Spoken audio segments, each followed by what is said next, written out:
ใหม่สูงถึงพี่น้องเฮาเขาที่ในของ YouTube ง้อเลื่อนอ่อนตั้งเสียงอยู่คาอ้อเพราะค่าวันมือในก็ตกแม่นยาในวันที่9เดือนธันวาคม12ปี2แห่งปลาย22เสตอนตาวันมือในได้ก็คาเฮาติเอาตั้งข่าวเงาในเมืองนอกเมือง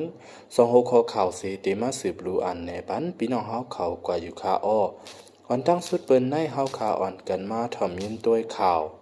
ปิวจอดที่แหม8ภูเขาจุ้ง NLD และกวนเมืองปิวจอดที่ยินฉัน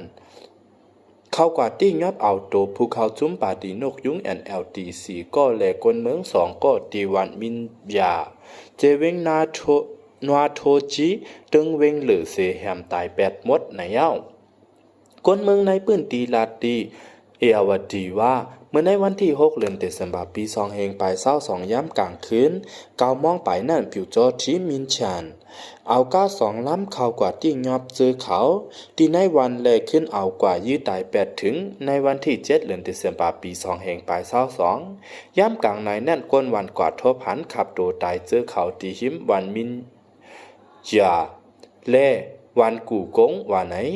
ก้นเจอถูกผิวเจ้าที่อันอยู่ภายใต้ซึกมานแหมตาย8นั่นจือห้องอูจ่อ2อายุ63ปีอูชินมองเจงอายุ63ปีอูหันจินอายุ42ปีโกมินโซเจอเขาในเป็นภูเขาจุ้มป่าตีนกยุง NLD ในเย้าคนเมืองแทง2ก้อนนั้น3เป็นโกอ่องโกมินอายุ17ปีโกโจป่ายอายุ37ปีในเย้าตั้งแต่เอาในเหลือนเอาโดบาปี2เฮงไป22ถึงเดือนเดือนปิวจอที่แหมตายก้นเมืองและภูเขาจุ้ม MLD เย้าหมอก20ปลายเย้าว่าไหนเมื่อในวันที่4เดือนเดือนปี2แห่งไป22นั่นก็ปิวจอที่ตียอบอูวินเท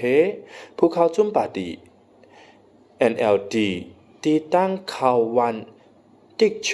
เจเวงปุ้นผิวเสแหมตาย8ในเย้าเอาค่ะสืบเสนายก็เข้าข่าวอ่อนกันมาโดยเงาไล่ข่าวนอกเมืองลูกเห็นอิหร่านออกในกลางจะโจดโตตั้งจึงเมืองหาวแห้งย้อนลองลู่ไตมาซาอิมินีอายุ22ปีอันถูกตั้งปลิกอิหร่านตี้ยอบมือเลินเสด็จปี2แห่งไป22ป่นมานั่นแลเฮ็ดให้ลูกเห็นจันจอมนำเลอเส20อองตีจอดโตตั้งเมืองอิหร่านออกไปตั้งในกลางเจอในเว้งลงหลายๆเว้งเมื่อในวันที่7เดือนเดือนปี2แห่งปลาย22ตอนตาเด็ดต่อสู้ตั้งลงปองจึงแลลืมล้ำผู้อันโฮอิหร่านว่าไหนสืบข่าว VOA รายงานว่าปังในกลางเจอนั่นเตมีอยู่หิมหอมหงเห็นจันจอมตีเอสุด20อองตีเหมือนหนังในเว้งหลง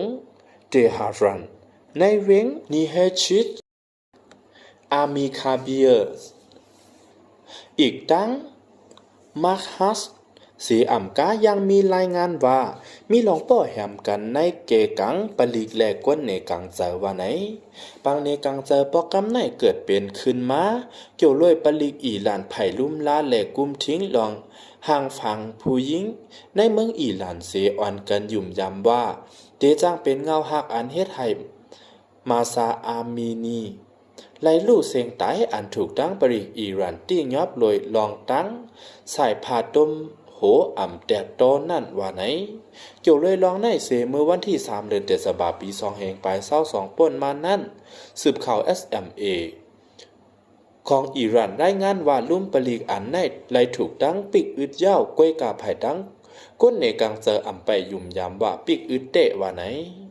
เอาค่ะข้อมูลข่าว2หัวข้อในกอแรงอีกมากขึ้นตีสืบข่าวได้ฟรีดอมแต้มในไว้ค่ะอ้อ